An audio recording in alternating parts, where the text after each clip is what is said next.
छत्तीसगढ़ पर आपका आकलन क्या है आशुतोष? 69% 5 बजे तक मतदान, पिछली बार 76% मतदान हुआ था। मतदान मतलब 76% तो नहीं होने वाला है, मोटा मोटा अगर मैं अंदाजा लगाऊं, वहां थोड़ा सा मतदान भी जल्द शुरू हो जाता है छत्तीसगढ़ में। तो छत्तीसगढ़ में सबसे बड़ा मुद्दा, डिटर्मिनिंग फैक्टर आपको क्या दिखा है, क्या लगता है इस चुनाव का?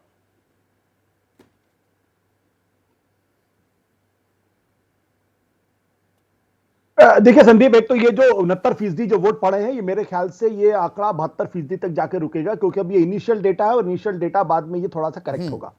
तो 71-72% वोट हमारे ख्याल से अंत तक आएगा। जहां तक छत्तीसगढ़ की बात है, देखिए दो ऐसे राज्य हैं जिन्होंने नरेंद्र मोदी की के मॉडल को पूरी तरीके से अपनाने की कोशिश की है। एक तो छत्तीसगढ़ है जिसमें, दूसरा दिल्ली का है। और इन दोनों राज्यों के अंदर जो विपक्ष के नेता हैं वो अपने इर्द गिर्द पूरे चुनाव को घिरा लेते हैं। छत्तीसगढ़ के अंदर आज की तारीख में 2018 में जिस भूपेश बघेल को कोई क्रेडिट देने को तैयार नहीं था, क्योंकि तब वो एक नॉन एंटिटी थे, कांग्रेस की पूरी लीडरशिप वहां खत्म हो चुकी थी, उन भूपेश बघेल ने पिछले 5 सालों में अपने आप को राष्ट्रीय स्तर पर भी और राज्य के स्तर पर भी एक बड़े नेता के तौर पर स्थापित किया।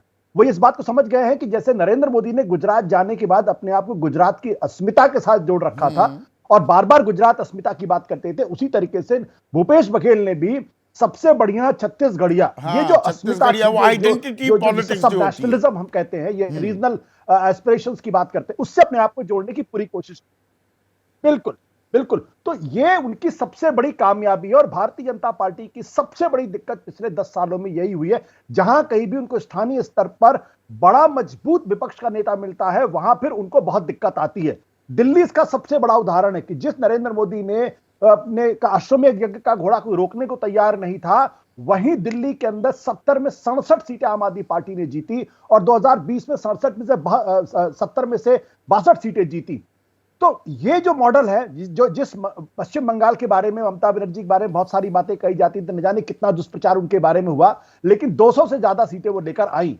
तो भूपेश बघेल के इर्द गिर्द पूरा चुनाव है और मुझे तो नहीं लगता कि भारतीय जनता पार्टी वहां गंभीरता के साथ चुनाव भी लड़ रही थी। अब नतीजे कुछ भी हो सकते हैं, हो सकता है पिछली बार की तरीके 10% का गैप कांग्रेस और बीजेपी के बीच में ना हो, यह गैप थोड़ा सा कम हो जाए, लेकिन मुझे यह साफ लगता है कि वहां कांग्रेस पार्टी ने भूपेश बघेल को आगे करके एक बहुत ही बढ़िया फैसला किया और अंतिम समय तक टीएस सिंहदेव को उप मुख्यमंत्री बना के इर्द गिर्द पूरा चुनाव घुमा दिया भूपेश बघेल ने। बीजेपी जागी विजय पर, was it too little too late? Absolutely too little से भी ज्यादा लिटिल कर सकते हैं, तो उतना हो गया। टू लेट, दोनों ही चीजें रमन सिंह जी के लिए और भारतीय जनता पार्टी को। वो जो आशुतोष जिक्र कर रहे हैं, फिर से मैं वो कहूंगा कि दिल्ली जैसी स्थिति है कि वहां पर कोई लीडरशिप ही नहीं है।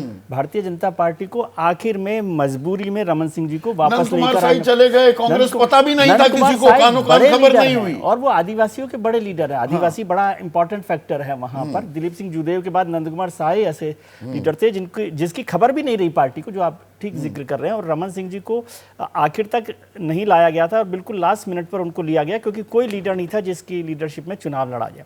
दूसरी बात, छत्तीसगढ़ में जो आपने कर्नाटक का मॉडल का इस्तेमाल किया था कांग्रेस ने भारतीय जनता पार्टी की सरकार के खिलाफ करप्शन का, वो सिक्का यहाँ नहीं चल पाया। आपने वहां पर पे सीएम किया था कांग्रेस ने, वो उन्होंने 10 महीने से चलाया वो अभियान, वो यहाँ भू पे किया, 10 दिन पहले हो रहा है। तो वो करप्शन जो है मध्य प्रदेश छत्तीसगढ़ दोनों जगह नहीं हुआ, लेकिन छत्तीसगढ़ में भूपेश बघेल के खिलाफ वो करप्शन वाला इशू नहीं बन पाया। तो भारतीय जनता पार्टी के पास सिंपैथी मिल सकती है, भारतीय जनता पार्टी के पास कोई इशू ही नहीं था मेरे ख्याल से छत्तीसगढ़ में भूपेश बघेल के खिलाफ लड़ाई लड़ने का। और ये बिना इशू के एक लड़ाई जब लड़नी होती है, अब चुनाव लड़ रहे हैं तो लड़ रहे हैं। संगठन ने वहां पर कुछ काम किया है, उस संगठन का जो काम है वो मुझे लगता है फायदा पहुंचाएगा और 15 से वो सीटें उनकी डबल भी हो सकती हैं या थोड़ा कम हो सकती है। ये जो सीटों का लीडरशिप और उसके हिसाब से या मैनेज करने या ऑर्गेनाइज करने के हिसाब से चुनाव नहीं लड़ा गया। जैसे ही घड़ी का काटा दोपहर 2:30 पे आए, बबीता जी का दिल सास बहू साजिश के लिए मचल जाए। और ये है इनकी बहू, पूरे दिन ऑफिस की टेंशन हो जाए गॉन जब ये करें अपना फेवरेट शो फ्री टाइम पे ऑन। इनकी तरह आप भी देखिए अपना फेवरेट शो अपने टाइम पर और डाउनलोड कीजिए एबीपी लाइव ऐप अपने स्मार्ट टीवी पर।